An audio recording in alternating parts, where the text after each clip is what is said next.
In a poignant ceremony today evening, at around 6 o'clock, Bal Thackeray was consigned to the flames.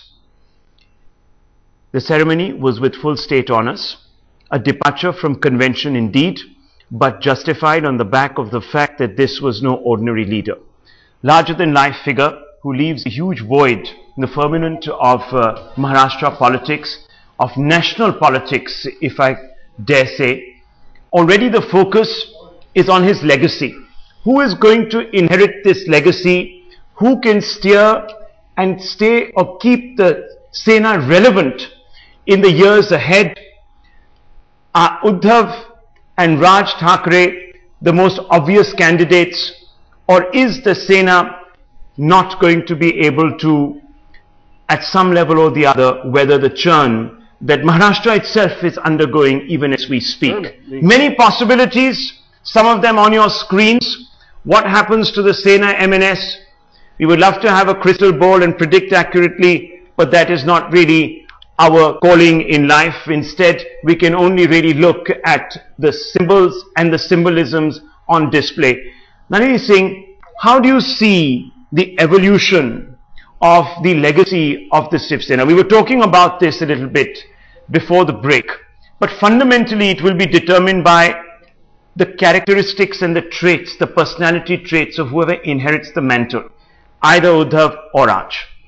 You know, every state has an icon, and Maharashtra had Bal Thackeray as its icon.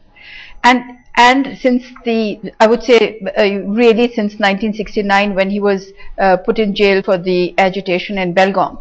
So from that onward, he's dominated the mindscape. Now, Maharashtra must look for an icon first. Yes. And you're asking whether it will be Uddhav or Raj or the Shiv Sena, the Shiv Sena MNS itself. I think that today we are very celebrity struck. So it is absolutely, one can say that it will be a personality. And if Uddhav captures the new emerging India of 2013, going to the elections in 2014, much more than Raj does. If Raj is still hanging on to that constructive violence that people have spoken about, that political analysts have written about, then I think that the dice might just very gently roll towards Uddhav.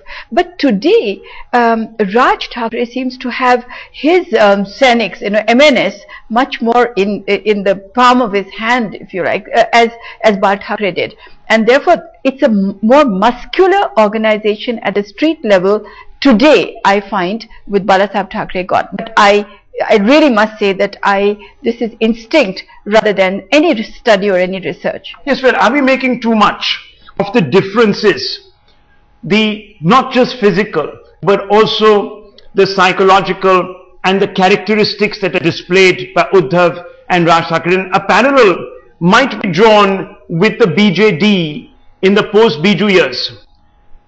Biju Patnaik was a larger-than-life figure, cut in the same mold really of a Bal Thackeray. Not in the political mold, but certainly as far as the dynamic personality is concerned. His son could not be more different.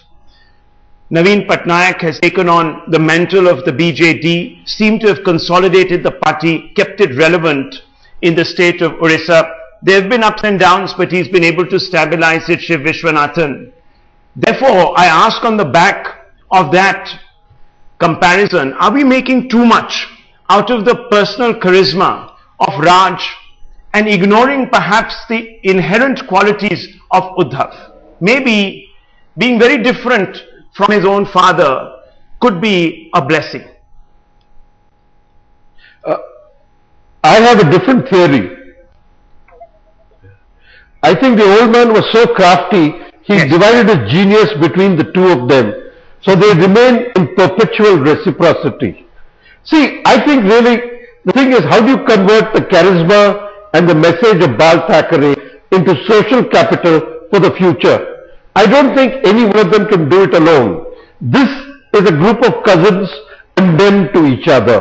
Now, whether they learn to enjoy it like a jugalbandi and create the right kind of political music is to be seen. But the minute they separate, they're both weakened. Let's be very clear about it. Neither of them alone can capture the imagination of a Bal Thackeray. They don't have the message, they don't have the style, they don't have the semiotics, they don't have the presence.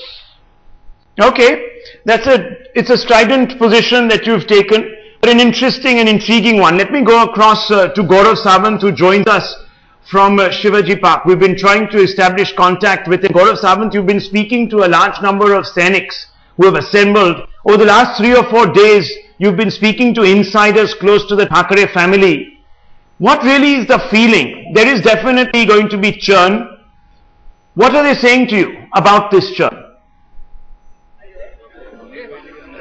Well, the best case scenario would be in case Raj and Uddhav can come together. That's not just a referendum within the Shiv Sena but also in the BJP, because that is when they can consolidate their votes and then take on the Congress and the NCP. But then that's more of wishful thinking, because the way you go about in hard politics, clearly Raj appears to have the advantage at this stage.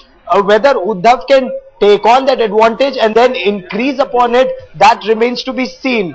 Raj appears to have, automatically taken on the mantle of Balasaheb Thackeray, appears to have taken on his legacy, appears to be best poised to take it forward. So will MNS emerge as the real Shiv Sena? That would be the big question, which would become apparent in the next weeks and months to come. Well, that's interesting. That's interesting, because if that is really the refrain on the ground, then there will be a lot of pressure on both the cousin and the nephew and the son to try and honor that popular sentiment of the Shiv Sainiks, whether they are in the Sena or in the MNS. Let me quickly go across to Bharat Dabolkar, who is an ad filmmaker. How important really is image in the larger game, Mr. Dabolkar, of reaching out to mass audiences? I think image is important, but I think we are discussing this in a very restrictive manner, because when we are discussing whether Uddhav or Raj has the charisma or the image to carry the voters, we must keep in mind that in Maharashtra as a region, no party has a charismatic leader. Congress doesn't have a charismatic leader who is a regional leader. We don't have, NCP doesn't have a leader who is charismatic. BJP does not have a regional leader who is charismatic. And I think Uddhav and Raj, both of whom I have known very closely for the last 15-18 years, have their own strong points. I think Uddhav has grown very well as an astute politician. The kind of candidates he selected for elections which they won last time, municipal elections and things. And he has an a more inclusive approach to politics than maybe even Balasaheb had. Raj has a strength because Raj, I think, is one of the 3 best orators that we have in the country today. I think the only other person that I know who can sway crowds today is Narendra Modi.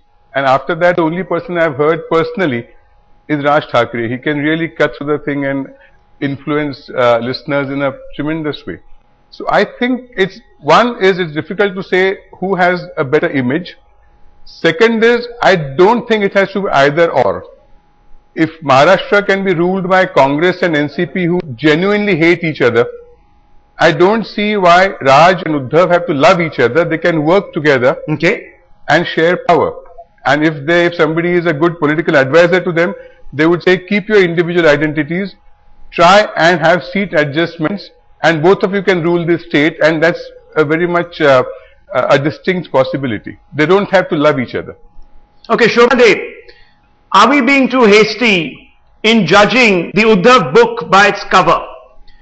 We have the example of a Naveen Patnaik who could not have been more different from his own father, but he seems to have successfully transformed himself into a reliable template or a Templar for the BJD in the years. He's already been in the Chief Minister's seat 3 times or for 3 straight terms.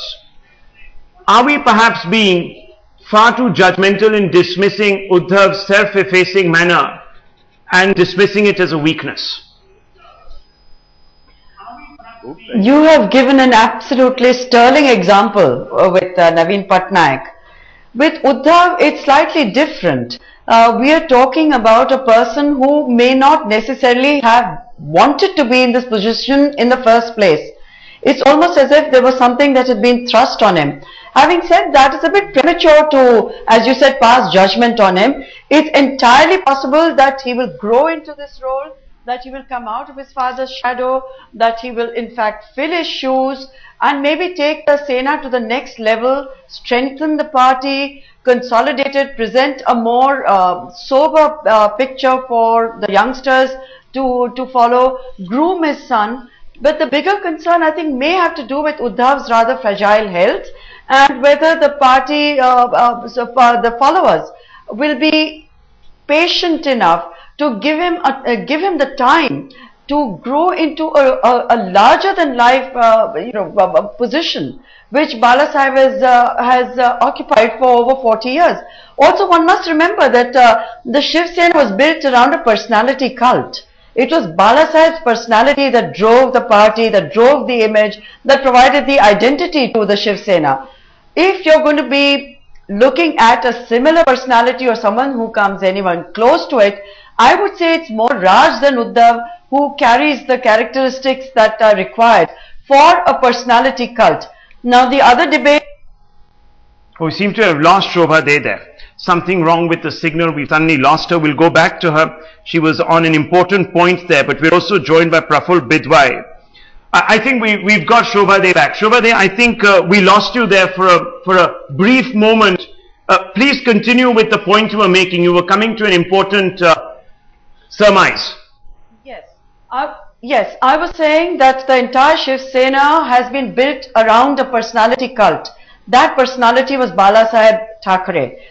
To the closest that anyone comes to carrying forward the personality cult would be Raj Thackeray.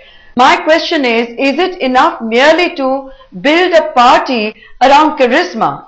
The comparison being given is that of Narendra Modi. Yes, Narendra Modi has charisma, but whether he has widespread support across India is a highly debatable point.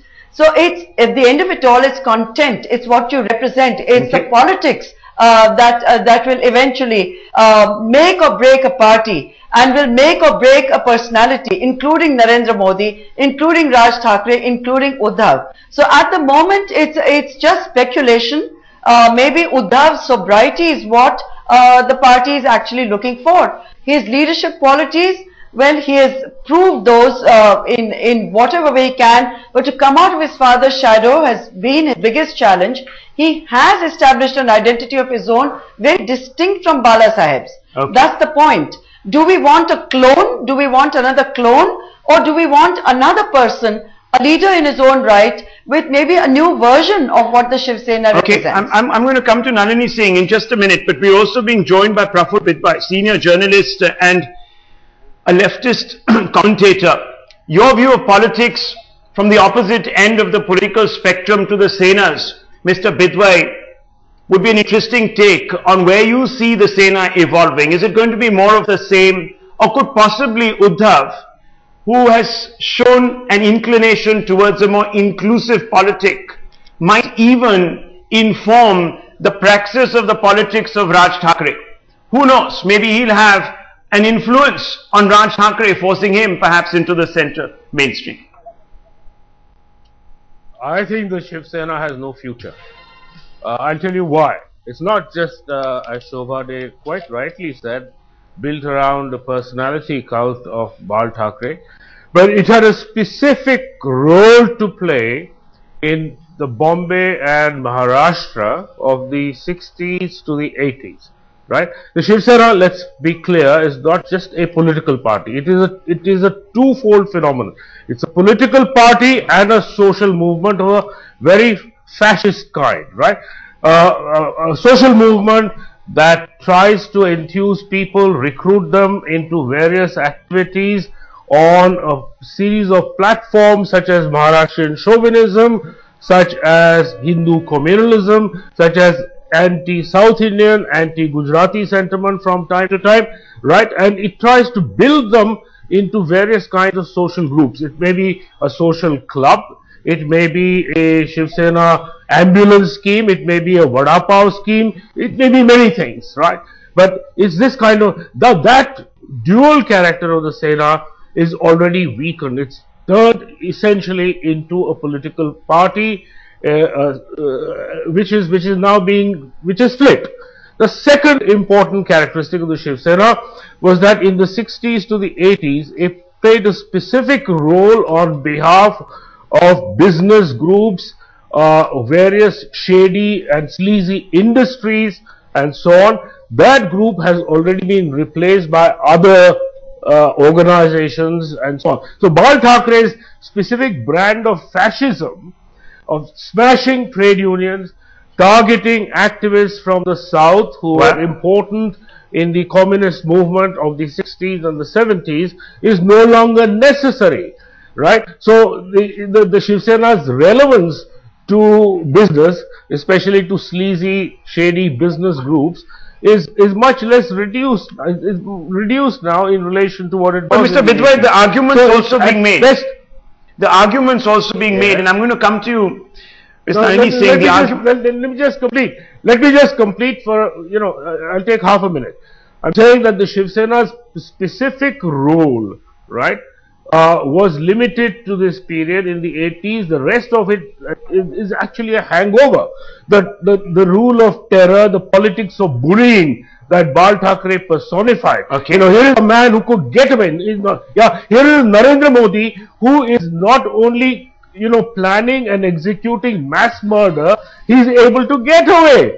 And the state doesn't have the stomach to actually prosecute him, to arrest him. This is now, this kind of phenomenon is not going to repeat itself under under Raj Thackeray or Uddhav Thackeray. Okay, an impassioned Praful Bidwai is over. Is over. An impassioned Praful Bidwai painting a very dark picture. No, don't. Of the It's not because I'm a leftist. Don't talk about this as left or right. It's a question of my political science understanding of things. I'm not. I respect that point of view. Let me come to you, Nalini Singh. Yeah. Empirically, if you look at the Sena and its evolution, in 2004, 34.93% of the vote. In the last Lok Sabha elections, it came down to about 29-30% of the vote. It's the senior partner along in the alliance that it occupies with the Bharatiya Janata Party. This is not a party that has been consigned even after the birth of the MNS to the sidelines. It has still a lot to offer. Well, just to go back to Praful Bidwai's statement just now, actually it's the Congress government that didn't have the stomach to prosecute, to carry on, to sanction prosecution of Bal Thackeray, and therein I think lies quite a story. But in terms of, he's also saying that is virtually a rump of what it was up to the 80s. You have to ask the Marathi mind, not the Maharashtrian mind, but the Marathi Manus mind, me Marathi, whether that is true, whether today's high unemployment figures in Maharashtra are making them think that the Shiv Sena is no longer relevant, something else should be relevant. I don't have the answer to that, but I would say that, it is true that at the moment, up to the time that Bal Thackeray was, say, actively in charge, let's say up to 6 months ago or 2 years ago, whatever, no cohesive political ideology really existed. As we've talked before, he was with the, he was a pragmatic socialist, he was anti-South Indian, he also tied up with the Muslim League. It's something that we should not forget. Yes. And he of course tied up with the BJP. So I would say, if this is going to persist, no cohesive political ideology, it is quite probable that Shiv Sena will lose its relevance, assuming of course that the others are going to have political ideology. That's I think the point. Here it's the others, isn't it? It's the others. But also here I think the actual test would be if Uddhav Thackeray is going to prove himself to be different. Let us see how Manohar Joshi has survived and Suresh Prabhu was asked to resign. So herein lies a huge story. Yes. Here, this is how Bal Thackeray operated within the Shiv Sena. Will Uddhav Thackeray be any different, or will Raj Thackeray do the same? ask Manohar Joshi to carry on because he did his bidding, and at the same time ask Suresh Prabhu to resign because he didn't do his bidding. So I think that these are the things that one should be actually looking at. But cohesive political ideology is now very, very critical for the survival of Shiv Sena. Well, a lot of course, will depend on the opposition. It's up again. Shobha, we're heading into a short break, but we have time for final answers before we take that break. Shobha, a lot depends on how the other political parties like the NCP undergoing a transition of its own at this point in time, and a Congress that is bereft really of a leader that has pan-Maharashtra appeal, let alone pan-India appeal, can reinvent itself. Well, you know, in the case of Bal Thackeray, as we've discussed earlier on the program, he had no problems with various permutations and combinations, and everybody accepted the weathercock nature of his political alignments. So it wouldn't surprise anybody if you know, that legacy is carried forward, and whatever may develop in the process again would be something that Maharashtrians have been accustomed to, with his very autocratic style of functioning, the hiring, firing, the decisions to appoint whoever he wished in whichever positions, whether it was police appointments or otherwise. So I wonder in the days to come, which kind of, you know, it's getting into bed with your enemy, and many enemies sometimes at the same time, whether that will wash as well with either Uddhav or Raj attempting the same formula. I would say not. I would say they will really have to repackage themselves, repackage policies, and reinvent, rebrand Bala Sahib's style of functioning. If the Shiv Sena is to survive at all, it could as easily dissipate if they're at war. And but if they do combine in an intelligent, sensible manner, then they will be a force to reckon with. They will be players. At precisely 6 o'clock this evening, the mortal remains of Bala Sahib Thackeray were consigned to the flames at the one place where it all began for him, Shivaji Park, the crucible from which he launched the Shiv Sena, the crucible in which he forged his fiery speeches, was today the place where he was laid to rest. A spontaneous outpouring of grief, a sea of humanity unprecedented in recent memory, poured out onto the streets of Mumbai. Streets crammed from the residence of the Thackerays in Matoshri right up to Shivaji Park. These were the scenes on witness, on display today. Many people have said that this really is Mumbai's way of honoring its last emperor. That is what some people have come out and suggested. A number of other astute political observers said that there are many messages to be taken home on the back of these pictures. But one thing is certain, a massive void has opened out in the political firmament of Maharashtra. A void which might take years to fill. A void which some of Bala Sahib Thakray's successors will aspire to fulfill. But what is for sure is that the political landscape of the state of Maharashtra has already altered. Nalini Singh and other guests join us on the show tonight.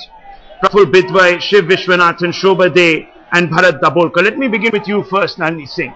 Many people today are saying that this is a watershed moment in the history of Maharashtra politics. In '66, Maharashtra politics changed in a fundamental way, went down a particular direction, and today that moment has returned.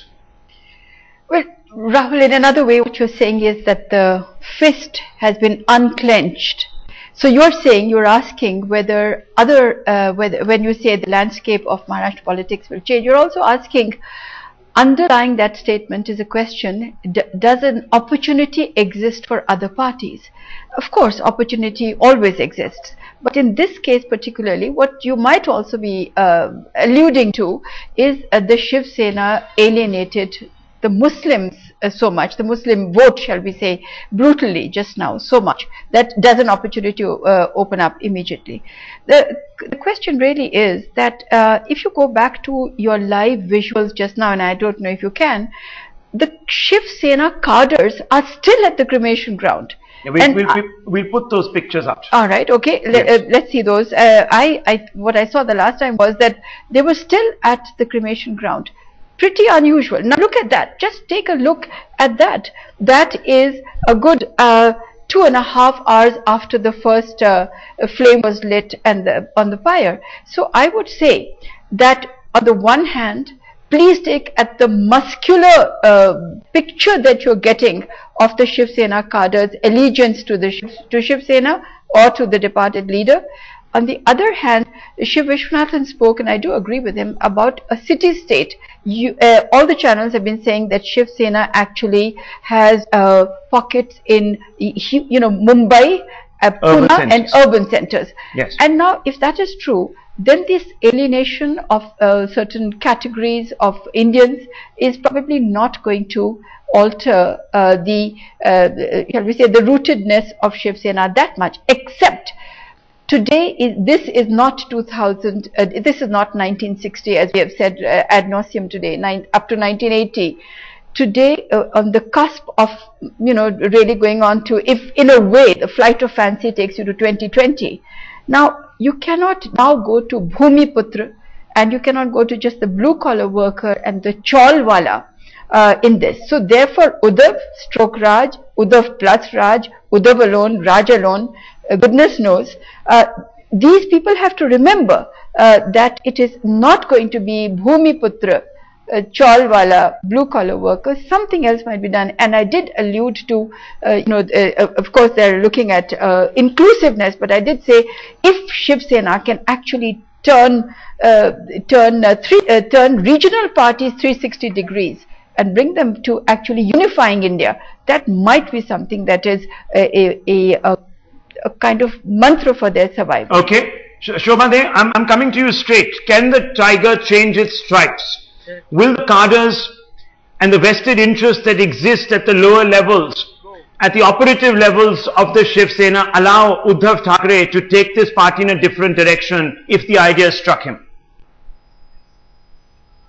Well, the interesting thing is that the tiger has been changing his stripes for a while, whether that was through design or just adapting to new circumstances, or it was being sensitive to perhaps his successor Uddhav's wishes, and also tailoring it to Uddhav's personality. I'm not sure. But what it has already become a shadow of its former avatar. There were critics who were saying that the tiger himself was a bit of a toothless tiger. It was more roar than bite. And in a way, the city was very relieved, Maharashtra was very relieved that we didn't have the sort of outbursts that would completely paralyze the city and lead to acts of violence and arson and looting and burning of buses and so on. So the tiger changing his stripes was not necessarily something bad. It was seen in a fairly positive light, and one is hoping, in fact, actively hoping, even supporters of the party and the cadres, that it will be a new party with fresh ideas and fresh ideas that will work towards something far more constructive than merely bringing the city to a standstill. And maybe Uddhav has seen the writing on the wall and will adapt his own policies accordingly. Praful Bidwai, you painted a slightly gloomy picture on the prospects of the Sena. Would you still stand by that, and why is it that you don't think that the Sena is capable of reinventing itself, when Uddhav has at least shown in the couple of years where he has been entrusted with day-to-day activities of running the party, responsibilities of running the party, that he is not closed to exploring a new dimension? Well, first of all, these people have no brains, they have no imagination, they can only imitate. And let's ask the simple question, can they imitate Bal Thackeray's brazenness in saying, I am directing violence against Muslims day by day in 1993 and nobody dare arrest me because Bombay will burn. Right? That's the kind of blackmailing tactic, that's the bullying that he practiced, and I don't think it's going to happen. Second question is, you see, the Maharashtra politics is particularly degenerate. Let's be clear, it's been taken over by the land mafia, by all manner of shady business interests, by political entrepreneurs belonging to criminal circles and gangs, and the Shiv Sena is now just one of the many competitors. Our Congress, the BJP and the NCP are doing the same kind of politics. So it's got a lot of competition now, whether it's Raj or Uddhav. And I don't think they have a unique card to play. Thirdly, I think the kind of Maharashtrian exclusivism that they practiced isn't going to get them much purchase now, because it's a very different society from what it was not only in the 60s but in the 90s. You cannot have a Bombay where the Maharashtrians will prevail either numerically or culturally or economically. There's no chance now. I mean, they are a minority and they must reconcile to being a minority and build a multicultural city. In fact, the Shiv Sena project is fundamentally reactionary. It's retrograde because it tried to reverse what was inevitable and what was very progressive and good, which is that you have a multicultural city. You have a city where you have different cultures, languages, forms of living, eating, social intercourse, and this agenda is bankrupt. I don't think it has any future. But so now what you say basically is, no, hang on. What they will do is fight over the spoils and the increasingly narrow agendas of Maharashtrian chauvinism plus Hindu communalism. And they have a lot of competition. You made a point. You made that point. But none of what you say, Mr. Bidwai, one could argue precludes the fact that Uddhav Thackeray could in fact embark on a different path. Bharat Dabolkar, you mentioned that you knew both these sides. Tell us a little bit about Uddhav Thackeray and his ideas for the Shiv Sena. I'll tell you, the doomsday picture, the doomsday picture that Praful Bhai has painted would mean that I think Maharashtra has no future now. We should just pack up and merge with some other neighboring states, because as per his future predictions, everything has gone to the dogs, which I don't think is true. There are two issues here. One is, I think as Indians we have a tendency that every time a great leader passes away, regional or national, we have this great fear of after him who. It has happened time and again. When Pandit Nehru passed away and Indira Gandhi took over, she was called a Gungi Gudiya, who can't do a thing. And then she grew into a person where she was called the only man in Indian Parliament. When NTR passed away, the same thing happened. They said, no, Andhra Pradesh has no future. It's either his wife or his son-in-law. And I think Chandrababu Naidu grew into a great leader for the time being.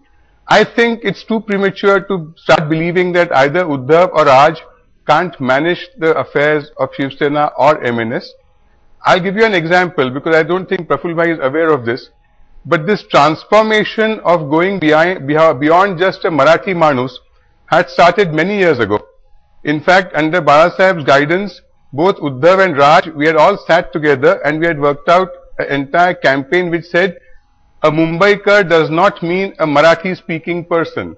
Mumbaikar meant somebody who loves this city. Mumbaikar meant somebody who has a legal right to be in this city, who has a job in this city, and who has a love for this city.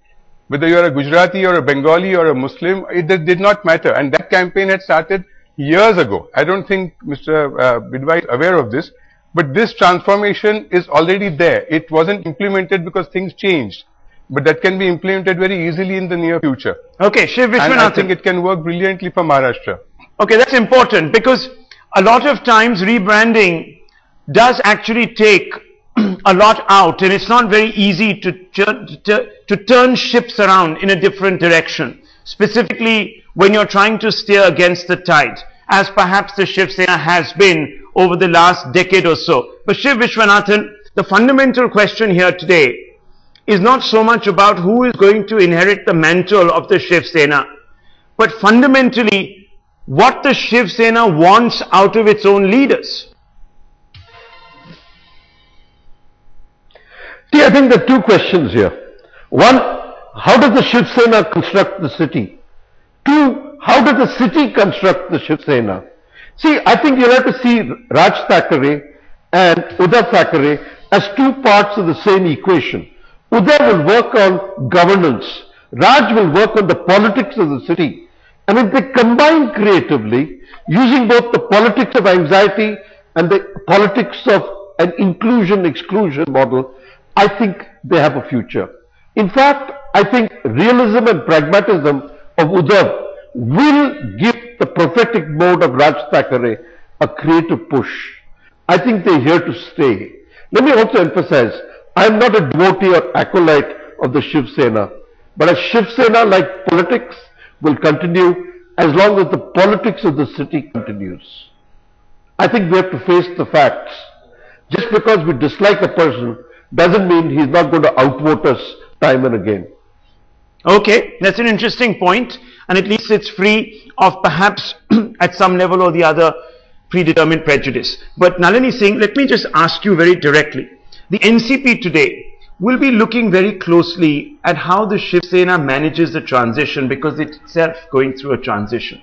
And it wants to perhaps avoid the same pitfalls. You have in Ajit Pawar a leader who is striving to control the reins, and you have in Supriya Sule, who would perhaps be the biological heir, being the daughter of Sharad Pawar, also striving to steer or take control of the NCP. So there's a lot for the opponents of the Shiv Sena also at stake. Yes, absolutely. But also look at the similarities, and this is really something that which is, something that we should really say is a paradox of Indian politics. All the examples that you are mentioning have families. Supriya Sule, Ajit Pawar, Raj Thackeray, Uddhav Thackeray. So it's actually the two who say we are so dissimilar, but in fact they are quite similar, even in the way they are going to the architecture of these parties. It's not going beyond the family bloodlines. But here I would say that I'm listening to the other panelists and all the debates today, veering around to this one kind of conclusion that this is not a great opportunity for the competitors of Shiv Sena MNS. If it really is not a great opportunity if Shiv Sena plus MNS come along, because this will be quite a bulwark against a breach by other parties, by their own attempts to win over Shiv Senics. I, at the cost of sounding absolutely repetitive, okay, I would say that those shots from the cremation ground are not ones that one can ignore. Okay, Shobhade wants to make a point. Perhaps we have only time for her suggestion. Shobhade. Well, I would say that the Raj Thackre's party is a branch of the old tree. So there's not a significant difference in their policies, in their ideology. But for the Marathi Manus, to appeal to the Marathi Manus, that has been their platform, that will remain their platform. The Marathi Manus himself and herself has changed.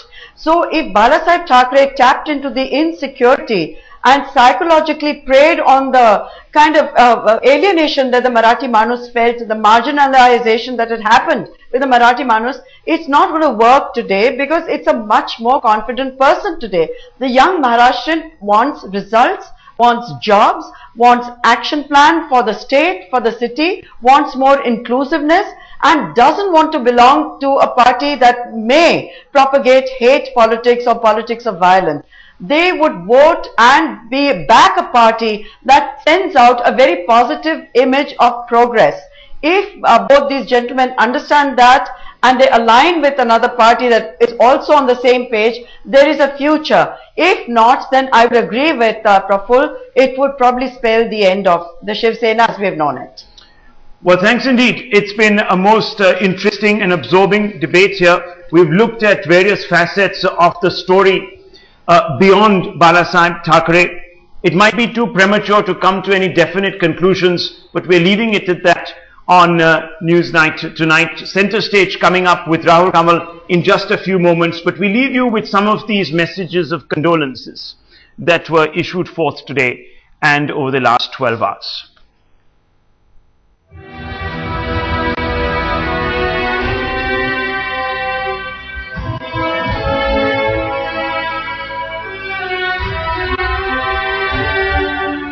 A man respected as well as feared by his political peers.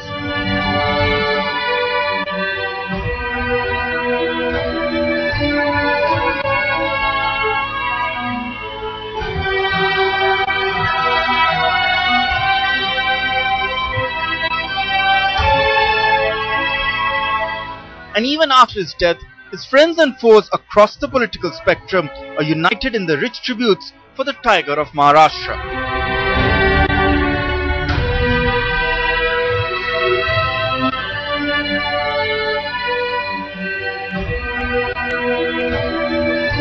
मेरे लिए एक बहुत shocking news थी ये, एक ऐसी खबर जिसने मुझे पीड़ा भी दी और हैरानी भी। उनके जाने से हमारे दोनों पार्टी की बहुत बड़ी हानि हुई है।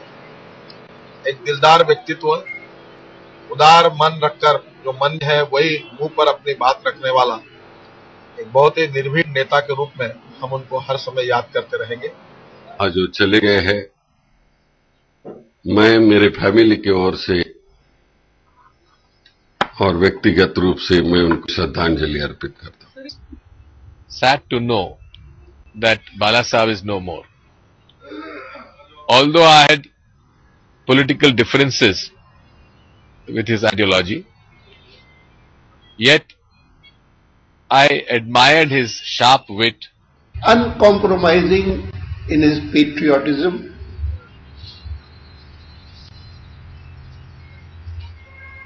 he possessed remarkable qualities of leadership. बाला साहब का जाना जैसे एक युग की विदाई है। एक स्वतंत्र मिजाज के पत्रकार और अपने विचारों के आधार पर महाराष्ट्र को झकझोरकर हिंदुस्तान की राजनीति में अपना स्थान बनाने का सामर्थ्य बाला साहब ने पुरवार किया था। उन्होंने अपने विचारों को लेकर, अपनी विचारधारा को लेकर अपनी पूरी जिंदगी लगाई। महाराष्ट्र के अंदर उनकी सरकार रही और महाराष्ट्र की राजनीति में उनका एक अहम रोल था। बाल ठाकरे जी मृत्युते तार परिवार परिजन तार शुभार्थी सकलकेई आमादेर शोक एवं समवेदना जानाচ্ছি। मात्र शिवसेना के लिए ही नहीं अपितु महाराष्ट्र और पूरे देश के लिए सामाजिक एवं राजकीय जीवन में एक अपूर्णीय क्षति हुई है। व्यक्तिगत रिलेशनशिप, पर्सनल दोस्ताना साथ देने की भूमिका उन्हें पूरे जिंदगी भर निभाई। महाराष्ट्र धर्म राहिला काही। Clearly, Bal Thackeray's demise has left a void in Marathi politics, one which may never be fulfilled. Bureau Report, Headlines Today. दुष्ट संहारिला।